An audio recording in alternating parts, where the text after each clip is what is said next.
versets 13 à 29.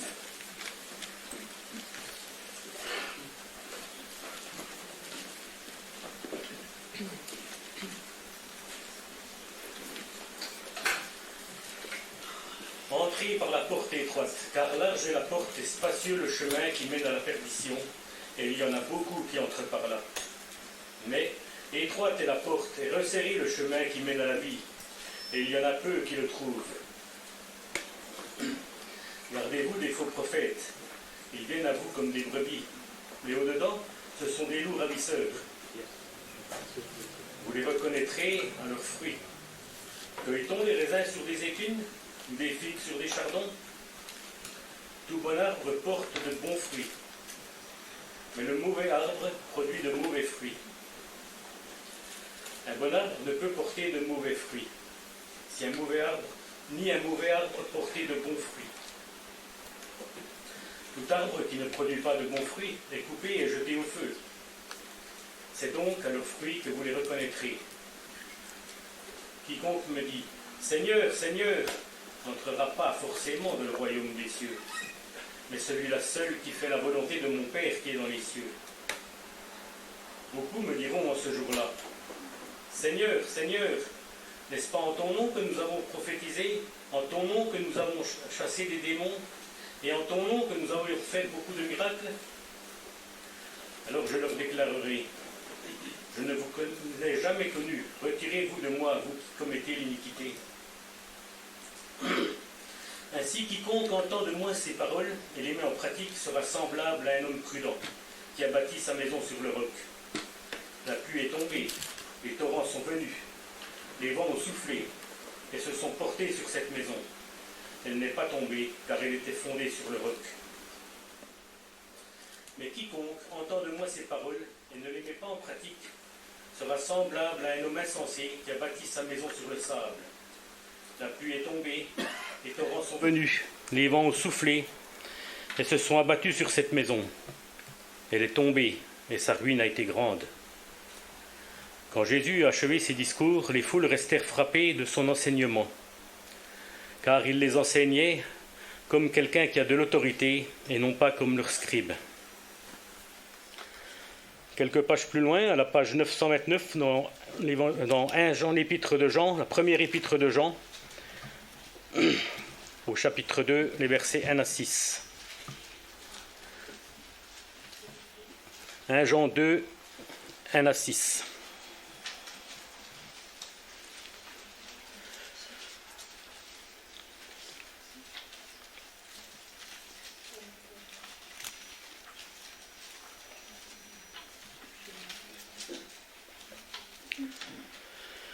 Mes petits enfants, je vous écris ceci afin que vous ne péchiez pas.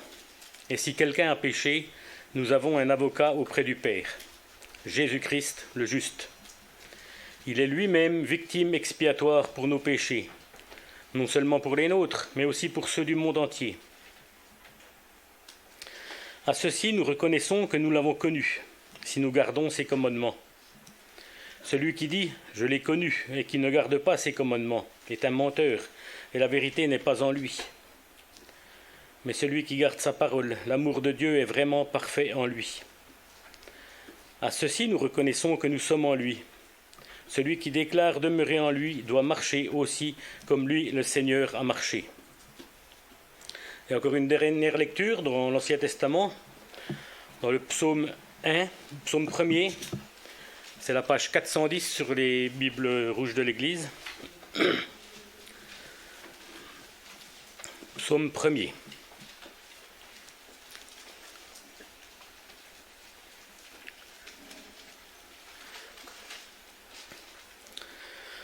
Heureux l'homme qui ne marche pas selon le conseil des méchants, qui ne s'arrête pas sur le chemin des pécheurs, et qui ne s'assied pas sur le banc des moqueurs, mais qui trouve son plaisir dans la loi de l'Éternel, et qui médite sa loi jour et nuit. Il est comme un arbre planté près d'un cours d'eau, qui donne son fruit en son temps, et dont le feuillage ne se flétrit pas. Tout ce qu'il fait réussit. Il n'en est pas ainsi des méchants. Ils sont comme la paille que le vent dissipe. C'est pourquoi les méchants ne résistent pas au jour du jugement, ni les pécheurs dans la communauté des justes. Car l'Éternel connaît la voie des justes, et la voie des pécheurs mène à la perdition. Nous allons encore nous incliner dans la prière. Merci, ô notre Dieu, notre Père, pour ta parole. Merci parce que tu l'as préservée jusqu'à nous. Tu as permis qu'elle soit traduite dans notre langue. Merci parce que nous l'avons à notre disposition, en quantité. Et merci parce que nous avons le droit de la lire en toute liberté. Nous te prions, Éternel, notre Dieu, de bénir ta parole ce matin. Nous te prions que tu inspires et tu oignes de ton esprit Valentin qui va nous l'expliquer, qui va nous parler de ta part. Et Seigneur, nous te prions que dans ta grâce, par ton esprit, cette parole prêchée puisse servir à l'édification et à la sanctification de ceux qui sont tes enfants. Et nous te prions que par ta grâce, dans ton amour et par ton esprit, tu puisses encore parler à ceux qui ne sont pas tes enfants, qui peut-être croient l'être, mais qui ne t'ont jamais connu et qui ne se sont jamais repentis devant toi. Et nous te prions que par ton esprit tu interviennes dans les cœurs de chacun ici présent, y compris des enfants, les plus jeunes, aussi dans le cœur de ceux qui écoutent cette prédication sur Internet. Et nous te prions que, oui, ton esprit soit à l'œuvre et que beaucoup de personnes puissent encore se tourner vers toi et que ceux qui sont tes enfants puissent grandir dans la sanctification pour ta gloire et l'avancement de ton règne. Et c'est dans le nom de notre Sauveur et Seigneur Jésus-Christ que nous te prions. Amen.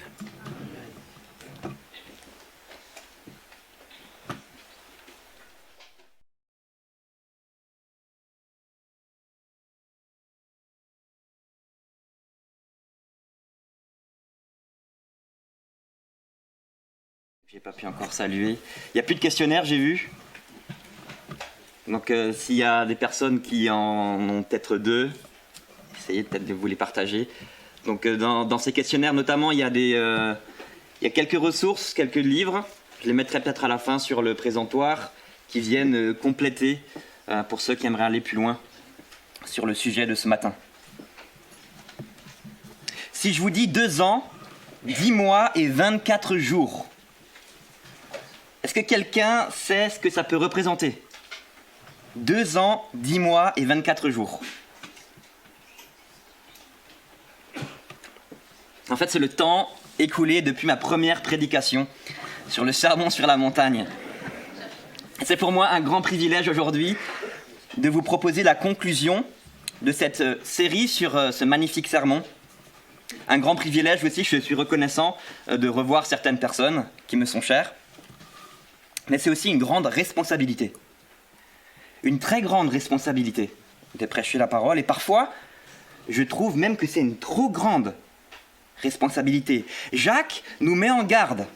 Il met en garde les enseignants quand il dit « Mes frères, qu'il n'y ait pas parmi vous un grand nombre de personnes qui se mettent à enseigner. Car vous savez que nous serons jugés plus sévèrement. » Nous serons jugés plus sévèrement. Prêcher, c'est presque dangereux en fait. Parce que si ce que je vous dis ce matin n'est pas vrai, si je détourne la parole pour lui faire dire ce qui m'arrange, ou alors pour lui faire dire ce qui vous arrangerait, j'aurai des comptes particuliers à rendre à Dieu. Et conscient de cela, j'ai tout intérêt, et ceux qui prêchent la parole ont tout intérêt à bien préparer leur prédication avec l'aide de Dieu et à mesurer leurs propos avec crainte et tremblement. Bien entendu, aussi avec joie. Mais si ce que je dis ce matin est vrai, c'est peut-être vous qui aurez des raisons de craindre et de trembler. C'est peut-être vous qui aurez un jour des comptes à rendre à Dieu. Donc une question importante à laquelle vous devez répondre ce matin, en ce début de prédication, c'est « Est-ce que la personne qui vous parle maintenant devant vous est un faux enseignant ?» Est-ce que je suis un faux enseignant ? Ou bien, est-ce que dans l'ensemble, parce que tout n'est pas parfait, mon interprétation de ces textes est juste? Et si c'est le cas, j'ose dire que rien n'importe plus que de confronter, voire même de conformer nos vies, et la mienne en premier, à ces vérités qui seront partagées ce matin, à ces dures vérités. Car vous aurez remarqué, quand on a lu notre passage, Jésus, dans cette fin de sermon, parle à 4 reprises de la vérité qui est très dure, mais aussi très certaine, de l'enfer. Et John Charles Ryle, dans son commentaire sur le passage, dit « Le vigile qui garde le silence lorsqu'il voit un feu est coupable d'une négligence criminelle. Le docteur qui nous dit que nous allons bien lorsque nous sommes en train de mourir est un ennemi. De la même manière, le prédicateur qui ne parle pas de l'enfer dans ses sermons à son assemblée n'est ni un homme fidèle, ni un homme charitable. » Alors, on ne va pas passer sur ce texte, nous allons parler de ces dures vérités, même si ça ne sera pas l'objet de toute la prédication. Si vous vous rappelez les 8 premières prédications pour ceux qui étaient là dans cette série, vous avez certainement remarqué, avec du recul, que tout au long de son sermon, Jésus, que ce soit d'une manière indirecte parfois plus directe, déclare qu'il y a 2 types de personnes sur cette terre. Il y a 2 types de personnes. Il y a d'un côté ceux qui sont citoyens de son royaume. Rappelez-vous, chapitre 5, il dresse un portrait, il décrit l'influence de ces personnes et il donne la norme morale qui conduit leur vie. Au chapitre 6, nous avons vu ensemble que Jésus montre que la vie de ces personnes, elle est vécue non seulement sans hypocrisie dans leur manière de vivre leur piété, mais aussi avec confiance face à leurs difficultés et face à l'anxiété. Pourquoi ? Parce qu'elles savent que Dieu, qui est à la fois le roi du royaume et le maître de l'univers, est aussi leur bon Père qui prend soin d'eux. Et enfin, il y a à peu près 3 mois, en début du chapitre 7, je ne sais pas si vous vous rappelez, Jésus avait décrit les relations de ces personnes. Des relations ancrées dans la recherche d'un difficile équilibre entre un courage extrême et un amour extrême, pour refléter le plus grand des courages et le plus grand des amours qui ont été manifestés sur cette terre, à la croix, par Jésus-Christ. Donc il y a d'un côté ceux qui sont citoyens de son royaume et de l'autre côté simplement ceux qui ne le sont pas. Ceux qui aujourd'hui, comme à l'époque de Jésus, ne peuvent pas s'identifier aux paroles du Christ jusqu'à présent. Ceux qui rejettent Dieu, que ce soit de manière volontaire, délibérée, consciente ou inconsciente. Qui vivent simplement selon leurs propres désirs et dont la priorité, c'est bien souvent eux-mêmes ou le regard des autres ou autre chose. D'une manière ou d'une autre, ils sont tournés vers d'autres choses que vers Dieu. Autrement dit, il y a les chrétiens et ceux qui ne le sont pas. À aucun moment dans ce sermon, à aucun endroit dans la Bible, il serait question d'une 3e catégorie de personnes, d'une voie médiane entre les deux, d'une zone de neutralité. À la fin de ce sermon, une question doit donc être tranchée. Je dirais même qu'un choix doit être fait.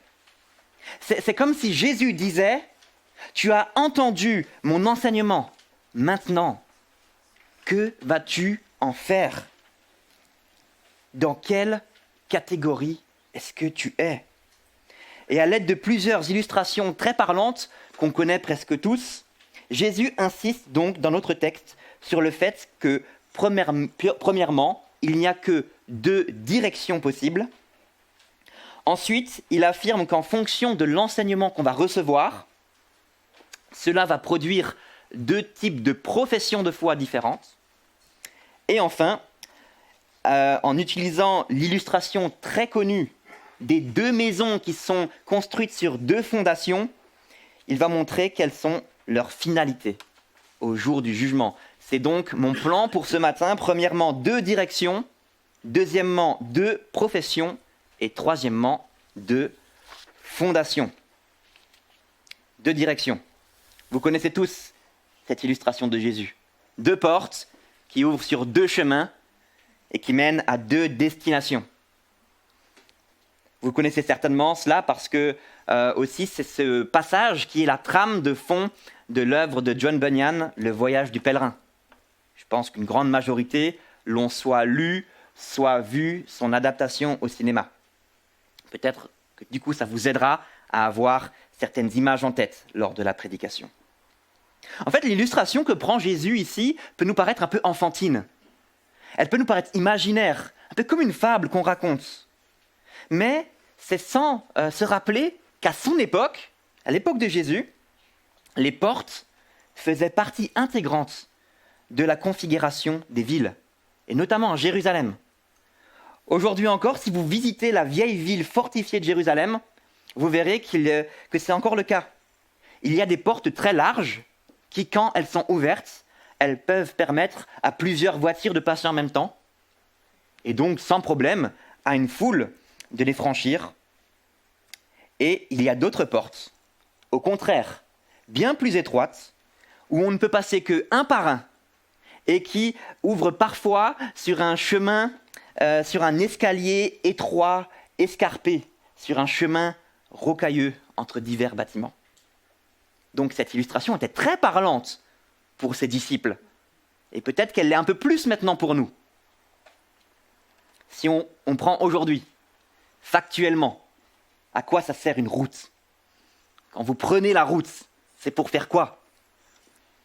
On est d'accord, c'est pour nous emmener à une destination.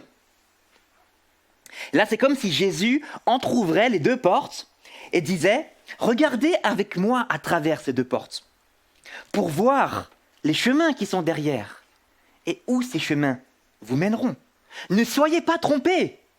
Jésus dit ici. Ne regardez pas juste à la beauté de la porte, à l'aspect spacieux et facile du chemin, de la route, à la présence d'une grande foule, à la présence des personnes que vous aimez, des personnes que vous connaissez.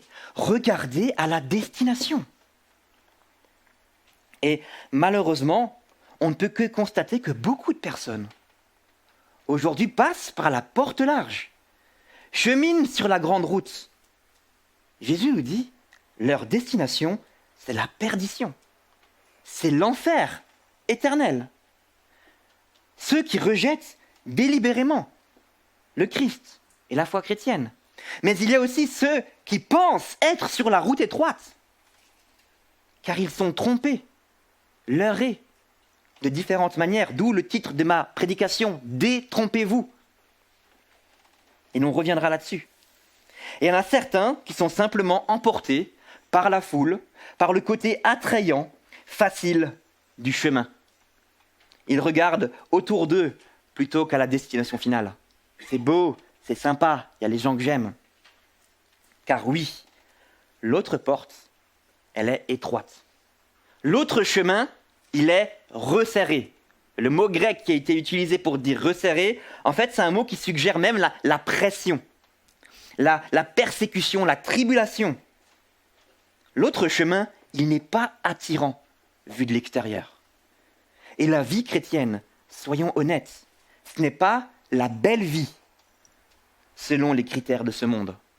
Mais la vie chrétienne, soyons aussi honnêtes, c'est quand même une belle vie selon les principes du royaume de Dieu.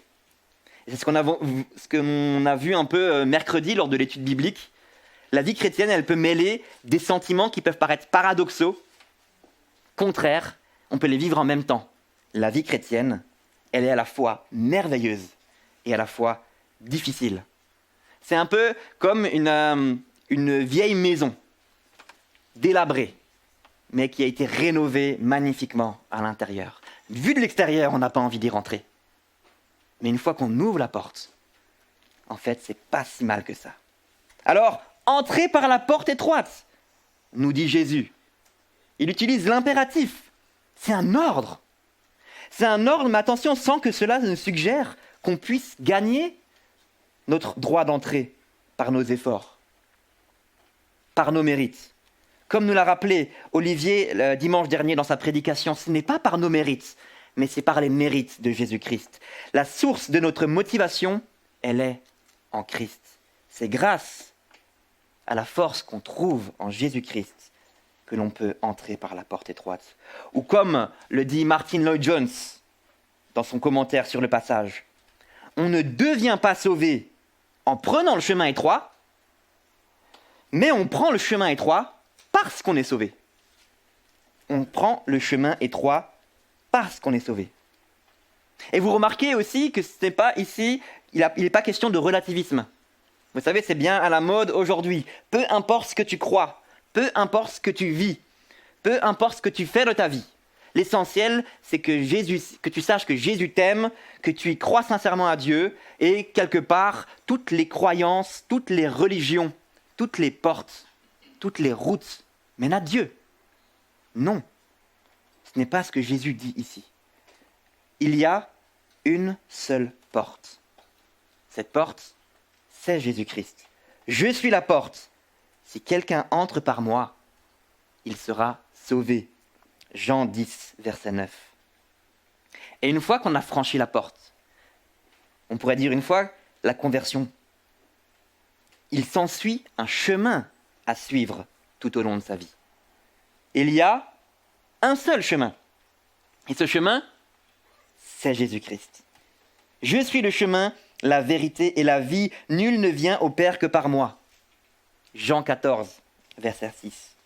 Alors oui, il est important, il me semble, de rappeler que la vie chrétienne, ce n'est pas simplement une porte étroite à franchir.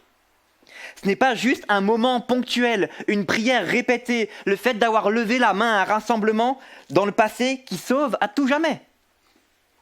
C'est un chemin étroit à suivre jusqu'à sa destination finale. Alors est-ce que vous voulez vous assurer que vous êtes sur ce chemin étroit et que vous voulez vous assurer de ne pas dériver vers le chemin large? Gardez-vous des faux prophètes, dit Jésus. Éloignez-vous des faux enseignants. Éloignez-vous des faux chrétiens. C'est notre deuxième point. Deux professions. Deux professions dans le sens de profession de foi, pas de métier. Dans le sens de déclaration personnelle et verbale de sa foi. Et Jésus met dans la suite, donc on est au verset 15, versets 15 à 23, Jésus met en évidence que cette profession de foi va dépendre de l'enseignement qu'on aura reçu. Gardez-vous des faux prophètes. Encore un ordre.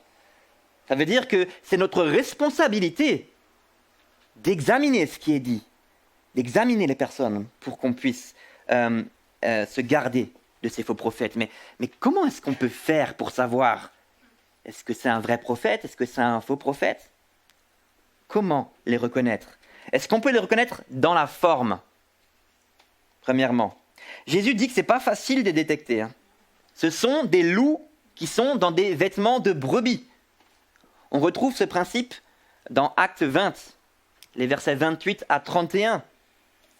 Ou alors dans 2 Pierre 2, des personnes qui arrivent sournoisement, pernicieusement à se fondre dans la masse. On ne les remarque pas. Et pourtant, elles créent le désordre dans les églises.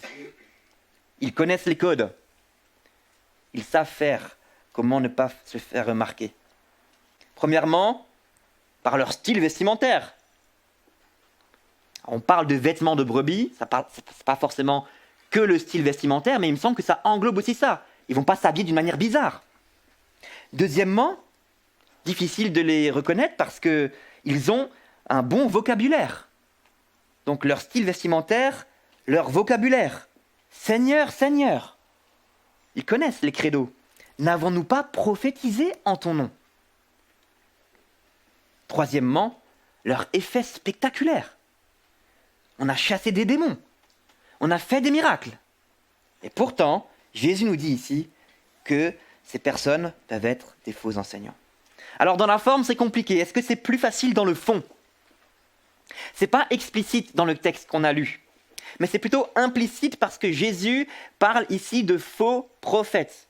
Et quand Jésus parle de faux prophètes, en fait, il veut faire allusion aux faux prophètes qui sont décrits dans l'Ancien Testament comme les personnes qui caressent dans le sens du poil, qui disent aux autres, au peuple, aux rois, ce qu'ils ont envie d'entendre, et qui ne disent pas toute la vérité.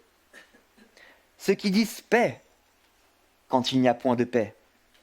Ézéchiel 13, verset 10.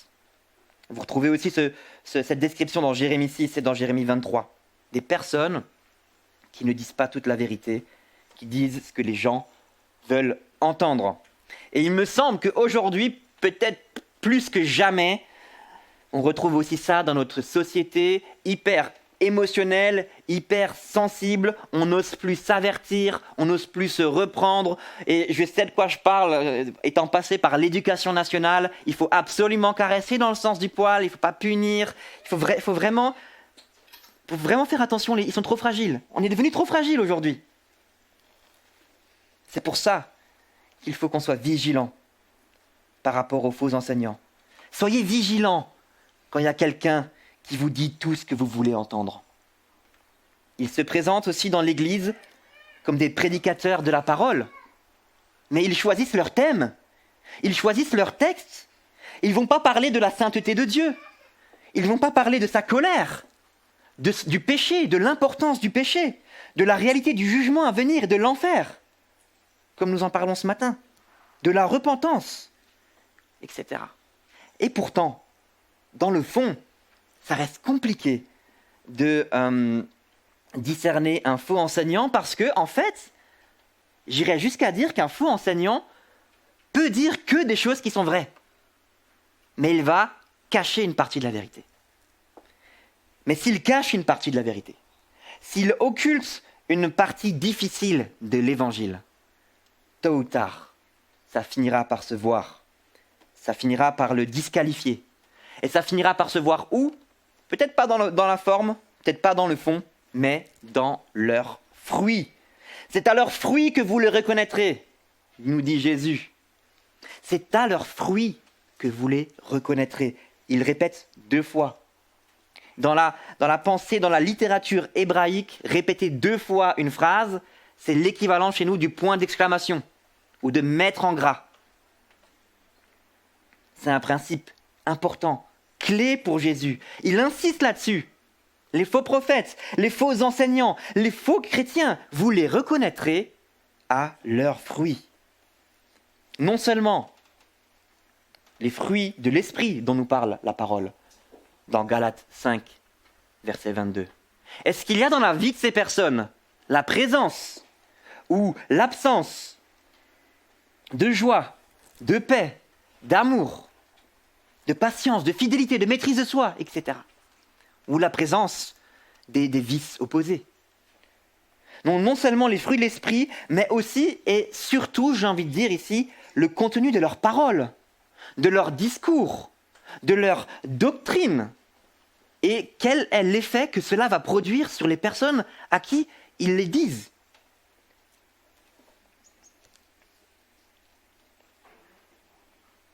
Et si Jésus met en garde ici contre les faux enseignants, c'est un principe global, il me semble, parce que c'est eux qui vont produire des faux croyants.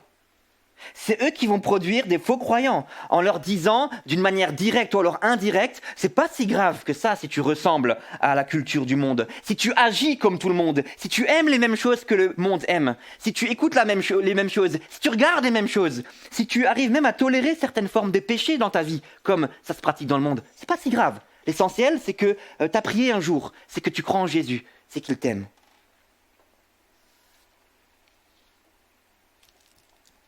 Et aujourd'hui, il me semble qu'il y a trop de personnes dans notre société, beaucoup trop de personnes, qui finissent par penser qu'ils sont sauvés, simplement parce qu'ils ont grandi dans une famille chrétienne, parce qu'ils croient en Jésus, ils croient que Jésus les aime, qu'il est mort pour eux,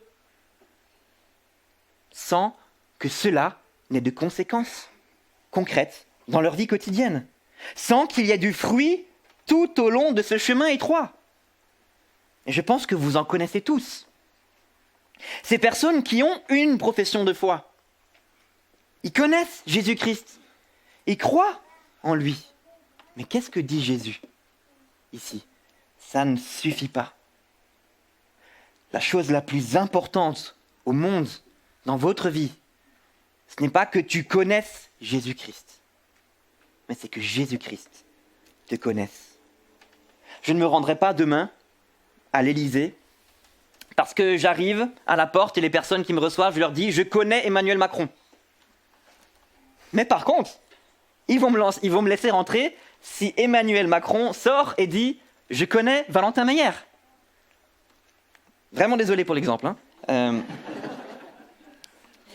Mais je voulais que ça parle à tout le monde. Est-ce que Jésus vous connaît?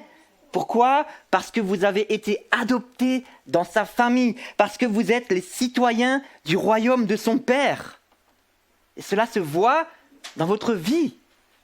Ou bien, est-ce qu'il vous dira « Je ne vous ai jamais connu, retirez-vous de moi, vous qui commettez l'iniquité ».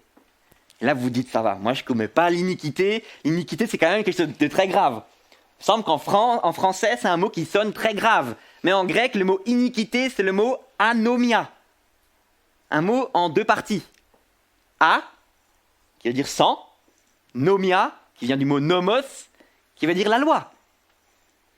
Donc, en fait, c'est comme si Jésus disait « Retirez-vous de moi, vous qui m'appelez Seigneur, mais qui vivez votre vie quotidienne comme si je vous avais jamais donné de loi. » Il ne suffit pas de dire que Jésus est Seigneur. Il faut vivre comme ayant Jésus pour Seigneur. Faire la volonté de son Père qui est dans les cieux, verset 21, c'est ça, vivre comme ayant Jésus pour Seigneur. Et attention, je ne suis pas en train de dire qu'il faut faire des œuvres, encore une fois, pour gagner son accès aux cieux. Mais plutôt, il me semble que le principe que Jésus dit ici, c'est examiner votre vie. Examiner la vie des personnes qui vous enseignent, la vie des personnes qui vous parlent de leur foi. Est-ce que vous portez du fruit? Est-ce que vous prenez du plaisir à chercher à ressembler à Dieu votre Père, en obéissant à sa parole, en obéissant à ses commandements? Oui, c'est des œuvres. Mais ces œuvres sont simplement les preuves de votre foi.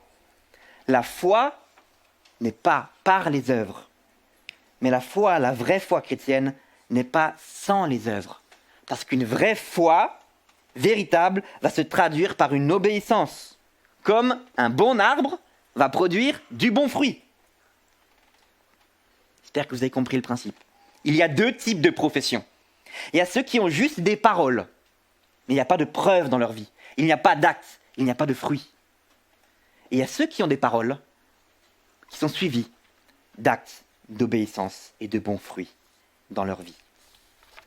Deux professions et enfin deux fondations. Notre dernier point, une illustration très parlante, une des plus parlantes de la parole de Dieu, et il me semble aujourd'hui trop souvent mal interprétée parce qu'on sort ce texte de son contexte pour lui faire dire un peu ce qu'on veut. Généralement, on entend dire que, en tant que chrétien, c'est important de fonder sa vie sur la parole de Dieu. Comme ça, c'est comme si on avait fondé notre vie chrétienne sur le roc. Parce que si en tant que chrétien, on ne fonde pas notre vie sur la parole de Dieu, c'est comme si on avait construit notre vie chrétienne sur le sable. Et que le jour où il y a des problèmes, on aura une vie chrétienne malheureuse. Notre vie n'ira pas bien. Il y en a peut-être qui se sont dit, mais c'est quoi le problème? C'est pas mal. Ça vous rappelle peut-être quelque chose. En tout cas, moi, ça me rappelle des choses. Ça, je l'ai déjà entendu. Mais pourtant, ce n'est pas ce que Jésus enseigne ici. Remettons le texte dans son contexte. Qu'est-ce qu'on vient de voir ensemble? Il y a deux portes. Une large, qui mène à la perdition. Une étroite, qui mène à la vie. Il y a deux chemins. Un chemin spacieux qui mène à l'enfer et un chemin resserré et difficile qui mène au ciel. Il y a deux types d'arbres. Les bons arbres, qui vont porter du bon fruit et qui iront au paradis. Les mauvais arbres, on sait qu'ils sont mauvais parce qu'ils portent du mauvais fruit. Le texte nous dit qu'ils seront coupés et jetés au feu. Il y a deux types de professions. Ceux qui professent que Jésus-Christ est leur Seigneur, mais qui ne vont pas faire la volonté de son Père qui est dans les cieux. Et il y a ceux qui professent que Jésus-Christ est leur Seigneur, et qui vont se soumettre à leur Seigneur en obéissant à sa parole. Donc il ne s'agit pas ici de deux chrétiens qui construisent leur maison sur deux fondations différentes. Et d'ailleurs, dans la Bible, quand il est mention de tempête, d'inondation, comme on le voit ici au verset 27, quand il est mention de tempête et d'inondation, ce sont toujours des images qui font référence au jugement de Dieu. Donc, encore une fois, cette illustration que prend Jésus, c'est pour dire qu'il y a deux types de fondations, plutôt deux types de bâtisseurs. Mais ça ne rimait pas pour mon plan, alors j'ai pris fondation. Donc il y a un bâtisseur qui entend la parole de Dieu, mais il ne pose aucune fondation biblique dans sa vie. Il ne va pas chercher à la mettre en pratique dans sa vie et ça le mène à la mort. On ne peut pas discerner en fait dans sa vie, dans son quotidien, la mise en pratique de la parole qui transforme sa vie, qui construit sa vie et qui soutient sa vie. À l'inverse, il y a un autre type de bâtisseur qui écoute la parole de Dieu, qui va creuser dans la parole de Dieu et qui va chercher à fonder sa vie sur la parole de Dieu, jusque dans tous les domaines de sa vie, et ça le mène en plus à la vie éternelle. Comme nous l'avons vu dans le dernier passage, il va chercher à vivre ses relations d'une manière biblique. Il va chercher à préparer et à vivre son mariage ou à vivre son célibat d'une manière qui honore le Seigneur. Il va chercher à donner une éducation chrétienne basée sur des principes bibliques à ses enfants. Il va chercher à gérer ses finances d'une manière qui honore et qui reflète notre Seigneur et sa générosité. Et je pourrais aller comme ça dans tous les exemples de notre vie, dans tous les domaines de notre vie. Il y a deux types de bâtisseurs. Un qui va à la mort, un qui va à la vie. Et si vous regardez bien, les deux maisons sont ravagées par la même tempête. Enfin, ravagées. Sont touchées par la même tempête. Donc elles devaient être proches. Si vous lisez dans Luc 13 le passage parallèle, on voit même que ces deux maisons se ressemblent très, très certainement. Comme si elles étaient dans un lotissement, deux maisons l'une à côté de l'autre. Aujourd'hui, c'est à la mode. Dans les lotissements, il y a 10 fois la même maison. Et imaginez-vous deux maisons, difficiles à distinguer. Et il me semble que cette illustration vient aussi renforcer ce qu'on a déjà mentionné avant. Il y a beaucoup de gens qui se croient chrétiens, qui se pensent sauvés, mais qui sont leurrés. Leurrés ici, pourquoi ? Parce qu'ils se comparent aux autres. Ils vont se comparer aux personnes de leur église. Ils vont se comparer à leurs parents. Ils vont se comparer aux membres de leur groupe de jeunes. Mais je lis ma Bible, moi, de temps en temps. Je prie presque tous les soirs. Je vais à l'église presque tous les dimanches. En fait, je suis comme tous les autres chrétiens. Donc, je suis chrétien. On se ressemble. On aime les mêmes choses. On fait les mêmes choses. On s'habille pareil. On regarde les mêmes choses. Il est chrétien. Donc, je suis chrétien. Et en plus, ces personnes auxquelles je ressemble, mes parents, mes amis, les membres de mon groupe de jeunes, mon pasteur peut-être même, ils m'ont dit que j'étais chrétien. Mais, mon cher ami, ce matin,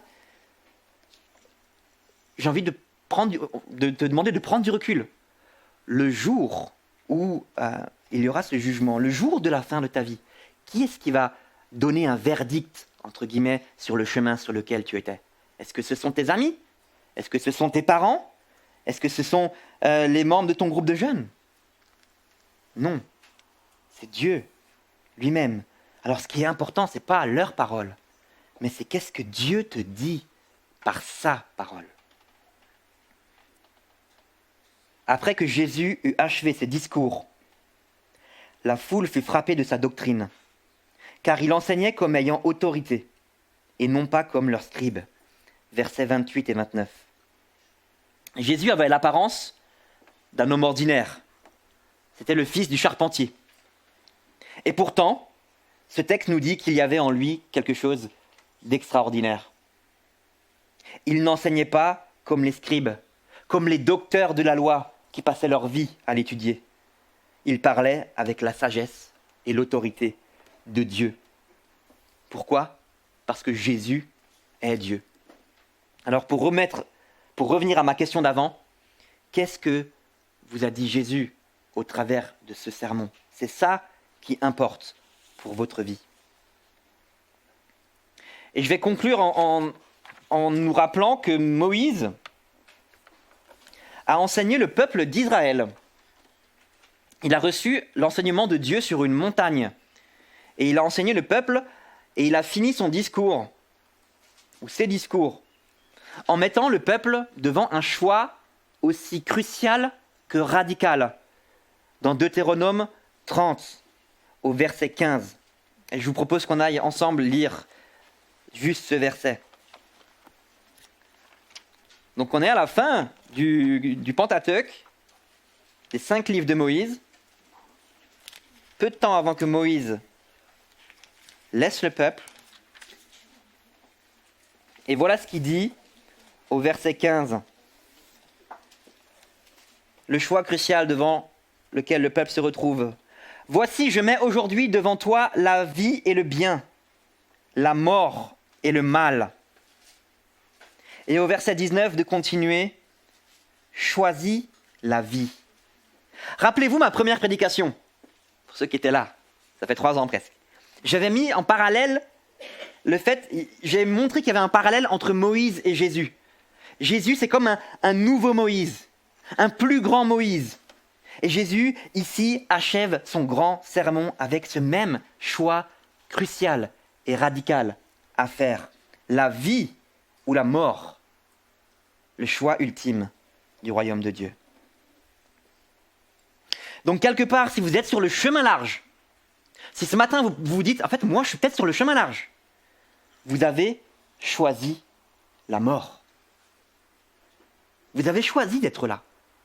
Alors, peut-être pas en ayant tenu compte de la destination, certainement inconsciemment, parce que le chemin, il est plus agréable, il est plus grand, il y a les gens que vous aimez, il y a les choses qui vous rendent heureux, entre guillemets. Mais pensez à la destination. C'est l'enfer éternel qui vous attend. Et ça me fait penser à un collègue qui me disait, quand on parlait de ça, je disais, mais ça ne te dérange pas de te dire que plus tard, tu iras en enfer ? Il disait, mais non, ça va être cool. S'il n'y a que des gens comme moi en enfer, sinon je vais m'ennuyer avec vous. Je lui ai dit, mais non, il n'y a pas d'amitié en enfer. L'enfer, c'est la séparation totale et infinie avec Dieu. Ça implique que c'est la séparation totale et infinie avec tout ce que Dieu maintient encore aujourd'hui de bon. Si nous vivons dans un monde qui fonctionne à peu près correctement, c'est parce que Dieu fait lever le soleil sur les bons comme sur les méchants. Il fait tomber la pluie sur les bons comme sur les méchants. Il y a la grâce commune de Dieu qui maintient encore un peu de bonnes choses dans ce monde. Mais l'enfer, il n'y a plus rien de tout ça. C'est une séparation totale, une distance infinie les uns des autres. Vous serez seuls si c'est sur le chemin large que vous vous trouvez. Alors toute cette description sordide, cruelle de l'enfer, est-ce qu'il y en a qui doivent se dire, mais tu veux faire quoi ? Tu veux simplement essayer de nous faire peur ? Oui, c'est ce que je veux faire. C'est ce que je veux faire. Imaginez-vous, vous êtes au volant de votre voiture. Vous vous endormez. Vous déviez tout doucement. Il y a un grand virage, ou alors il y a un camion qui arrive à toute allure en face de vous. La mort assurée. Ne voudriez-vous pas que quelqu'un dans la voiture s'en aperçoive ? Qu'il se mette à crier ? Alors que généralement, quand quelqu'un crie dans une voiture, c'est pas agréable. Mais que cette personne se mette à crier, peut-être même à taper dans votre siège, à vous secouer, quitte à vous effrayer. Est-ce que ce ne serait pas un geste d'amour ? Et je ne pense pas que la personne qui criera le fera avec amusement et légèreté. Le message de ce matin est dur pour moi.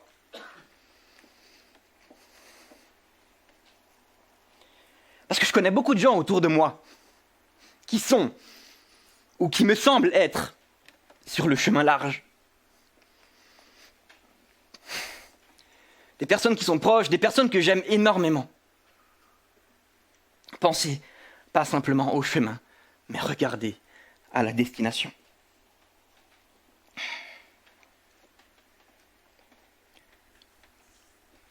Et pour finir, un encouragement pour vous qui vous retrouvez peut-être devant ce croisement. Vous voyez la difficulté du chemin étroit. Ou vous peut-être qui vous retrouvez actuellement sur le chemin étroit, sur une partie escarpée, difficile, fatigué par les soucis de la vie. Un encouragement qui nous vient de Dietrich Bonhoeffer. Je ne sais pas si tout le monde le connaît, mais Dietrich Bonhoeffer a vécu sur le chemin étroit. Dietrich Bonhoeffer a été mis en prison dans des conditions horribles pour avoir défendu ses valeurs et sa foi. Dietrich Bonhoeffer est allé jusqu'à la mort en martyr pour sa foi. Et voilà ce qu'il nous dit. Sur ce chemin étroit, à chaque instant, on risque de tomber. Aussi longtemps que je considère ce chemin comme celui qui m'est ordonné de suivre et que je le suis dans la peur de moi-même, effectivement, ce chemin est impossible. Mais si je vois Jésus-Christ me précéder pas à pas, si je ne regarde qu'à lui et si je le suis pas à pas, je suis protégé sur ce chemin, car c'est lui-même qui est le chemin. Il est le chemin resserré. Il est la porte étroite. C'est lui seul qu'il importe de trouver. C'est Jésus-Christ qu'il importe de trouver. Si nous savons cela, nous avançons sur le chemin resserré par la porte étroite de la croix de Jésus-Christ vers la vie. Et c'est précisément l'étroitesse du chemin qui se transforme pour nous en certitude.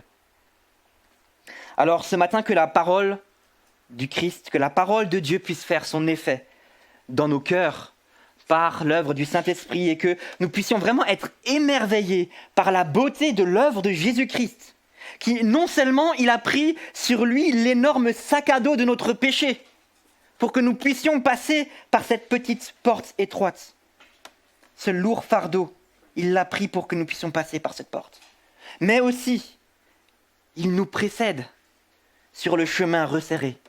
Parce que lui-même a parcouru le chemin le plus resserré en allant à notre place jusqu'à la croix. Et sur ce chemin étroit, nous avons l'assurance par sa parole qu'il nous y garde et qu'il nous y gardera jusqu'à la destination finale, dans l'éternité, dans sa présence. Amen.